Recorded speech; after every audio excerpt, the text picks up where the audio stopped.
Hey there, physics pals. Paul Lake here with another physics problem solved. We're going to do a little rotational kinematics.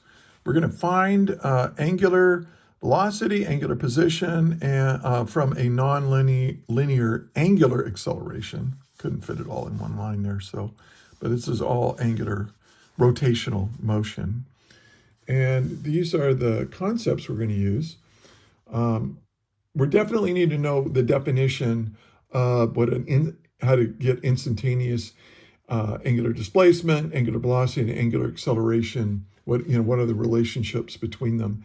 And this problem will involve integral calculus. So if you are in a non-calculus-based physics class, you're probably not going to run into this problem. But if you are in a calculus-based class, this is a nice one to study. So, hey, let's read the problem. A flywheel is initially at rest when at t equals 0, it undergoes a non-linear angular acceleration of alpha equals 4 times t squared plus 1, where angle is measured in radians and time in seconds.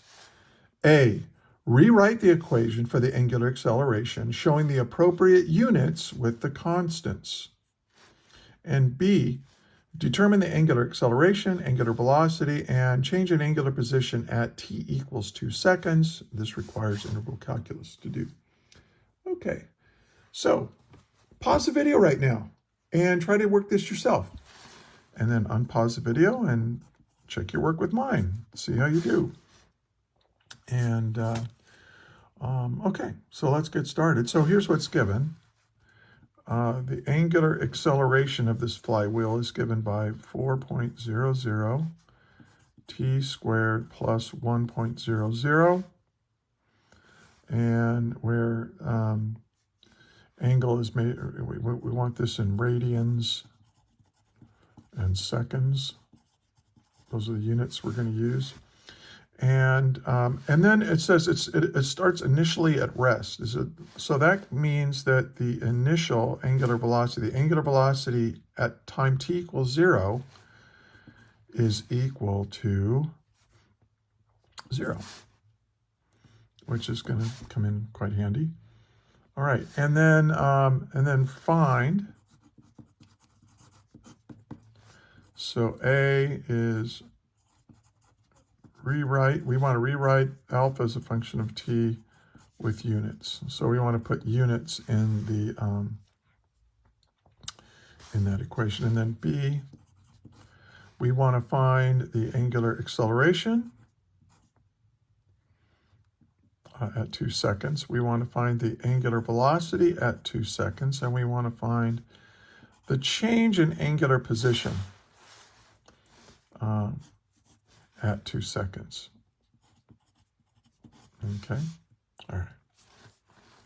So let's solve it. Now, I usually get my problems from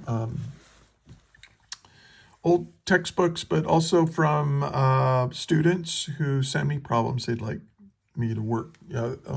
Usually it's my tutoring clients.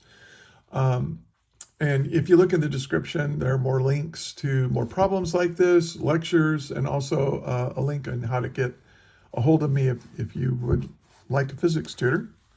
I'm pretty good. Anyway, what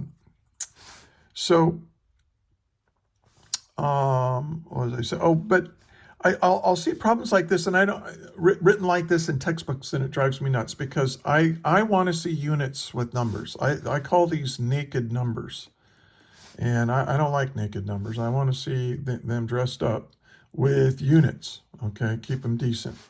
So that's what we're going to do. So we're going to say, okay, alpha equals, this is part A. The angular acceleration is equal to 4.00. And then I've got t squared. So now that's seconds squared, right? So I'll just go ahead and write it out, seconds squared. But we know, what do we have to end up? I mean, what are the units for angular acceleration? It's going to be radians per second squared. So if I'm multiplying by second squared. I got to cancel out that second squared, but leave a second squared behind. So let me make some more room here. So I want radians per second squared, but if I have a second squared out here, I have to have seconds to the fourth to cancel out that second squared from the time.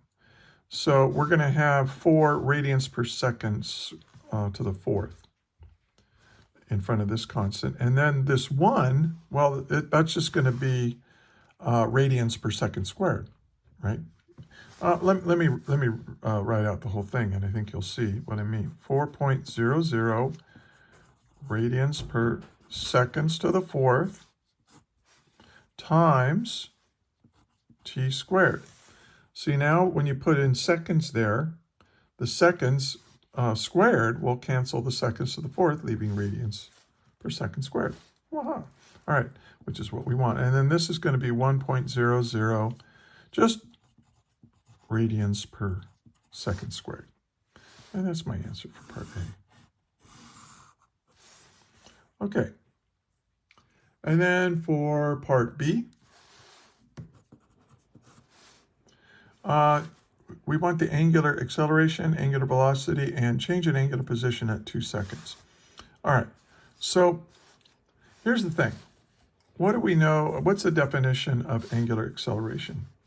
Angular acceleration, as a function of time, is equal to, yeah. We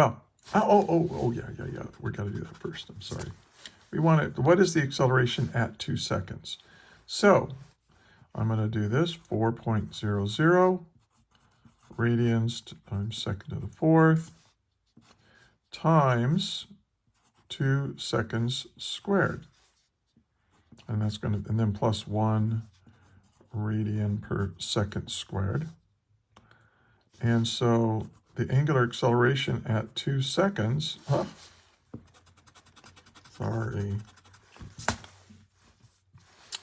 at 2 seconds is equal to, well, what is this? This is 4 times 4 is 16 plus 1 is 17. So that's 17 radians per second squared. That's the angular acceleration at 2 seconds. Okay, now we want the angular velocity at 2 seconds. But before I figure out the angular velocity at 2 seconds, I have to figure out what it is as a function of time.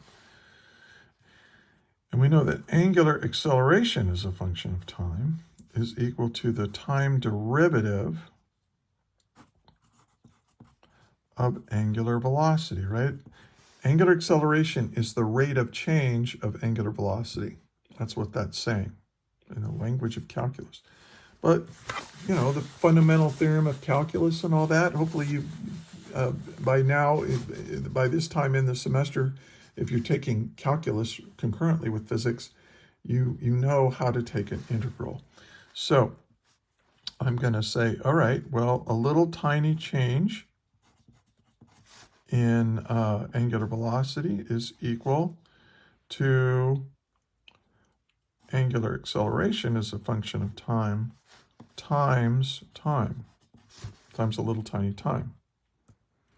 So you can rearrange, a differential equation like this, and then we're going to integrate.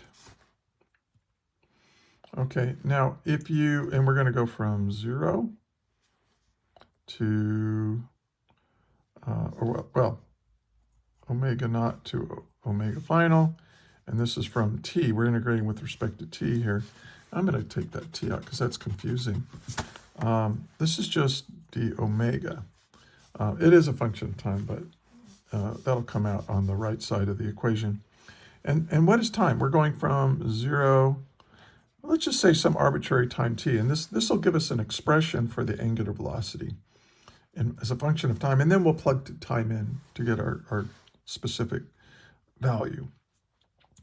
So what do we have here? Well, this is just omega minus omega naught over here. And then this is equal to the integral of 4 radians per second to the fourth times t squared plus 1.00 times dt. We're going to go from 0 to t. Now, one thing on this side, what do we know about the initial angular velocity? The angular velocity at t equals 0 is given to be 0, which is kind of convenient. And then this over here is equal to, well, we're going to plug in t here. So we get, and how do you do that? Well, we have this 4.00 radians per second to the fourth. We keep that. And then how do you do this? Well, you take t and you add 1 to the exponent, right? Because t squared times t, you're multiplying by t, that's t to the third, and with the power rule, you just have to know to divide by 3. And then this is just going to be 1.00, oh, I forgot the units, radians per second squared times t. Okay, and then we're going to evaluate that from 0 to t. Well, if I plug in t, I just get the same thing. If I plug in 0, I get 0, right? T to the 0 is 0. 0 to the third power is 0, and well, it's just 0. Okay, you get that. All right, and so we have an expression now. This is going to be 4 thirds, and this is going to be radians per second to the fourth, and then right here we have t to the third, and this is just 1.0 radians per second squared times t. Now the reason I wrote it out like this is that we're going to have to do this again to figure out change in angular position. Now, okay, I've got this. Now I'm going to make room here. I'm going to come up here. Okay, so now I can say, well, omega at 2 seconds is just going to be 4.00 radians times second to the fourth divided by 3 times t to the third. Now, what is t to the third? T is 2.00 seconds, and we're going to cube that. And then plus 1.00 radians per second squared. And then we're going to multiply that by 2 seconds. And so what do we get here? Well, we have, this is 8 times 4 is 32. 32 divided by 3. Well, and this is going to be, well, okay, just plug all that in your calculator. I've already calculated it out. So it's going to be 12.7 radians per second. And notice that that's what we get with the units. Well, if I wasn't such a dummy. I'm making a lot of mistakes in this video. I apologize. I'm not going to remake it because I'll never get any of them done if I don't just keep going. So this, notice what we have here. We have seconds cubed, and we have seconds to the fourth here. So the seconds cubed cancels second to the fourth, leaving just seconds. So that's good. And then over here, the same thing happens. Seconds cancel second squared, leaving radians per second. Always check your units. It's a great way to find mistakes. Okay, now, so we've got the angular acceleration at 2 seconds, the angular velocity at 2 seconds. Now we want angular position, or a change in angular position anyway. Well, what do we know about angular velocity? Angular velocity is defined to be, that's the definition now, of being the rate of change of angular position as a function of time. So we're just going to go through the same thing, same kind of process. d theta equals omega dt. Okay, and so now if I integrate this, this is just going to give me delta theta. And then over here, well, let's actually plug in our expression right here. This is, I'll just say 4/3 radians per second to the 4th times t to the 3rd plus 1.00 radians per second squared times t, and we're going to multiply all of this times dt and integrate from 0 to t. And this will give me an expression for the angular displacement as a function of time. Let me leave a little bit more room there. Make it look a little prettier. Hey, I hope you find this helpful, and if you do, please like, share, and subscribe. Share it with your teacher, and go to the description. There's a link to some documents that I'm creating, that will give you a lot of practice problems. And I think it'd be good for your teacher to assign them, because if he or she doesn't have time to do a lot of example problems in class, because that's a big problem. I was an AP Physics teacher, AP Physics C, and I rarely had class time to really work example problems. So this is this is why I'm creating that resource.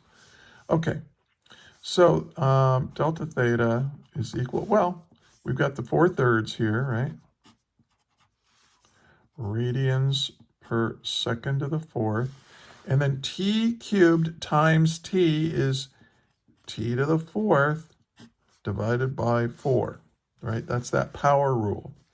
And then plus 1.00 radians per second squared times, and then t times dt is t squared, but you got to divide by 2. Okay. And now I'm going to plug in the values from 0 to t. Now, if I plug in 0, I just get 0. So I just need to plug in t for all of these.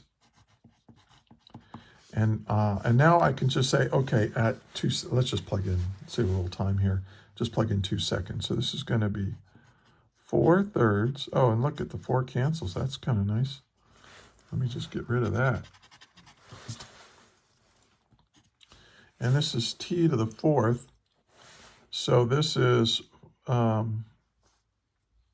just put the 1/3 right there, radians per second to the 4th, and then we're going to multiply by 2 seconds to the 4th power. And note we have seconds to the 4th, cancels with second for leaving just radians, and that's just what I want. I want radians. The change in angular position should be in radians. And then here we're going to put 1.00 over 2 radians per second squared. And then what is this t squared? That's 2 seconds squared. And again, here I have second squared, cancels with second squared. And so I have 2 canceling 2. And when you do all the arithmetic, we get our final answer of 7.33, if you want to round it off, radians. And there you go. There you go. So, again, this is kinematics with using the definition of instantaneous angular acceleration, instantaneous angular velocity, and of course, how they're all related by calculus. And calculus is absolutely amazing to me that it works and that the human mind can use calculus to model the universe. The universe is amazing. Hey, again, please like, share, and subscribe. Hope you found this useful. If you have any questions, put them in the comments. I answer every comment. And yeah, if you've gotten this far, I sure do want to thank you for watching. And until the next video, may the net force be with you always. That is all.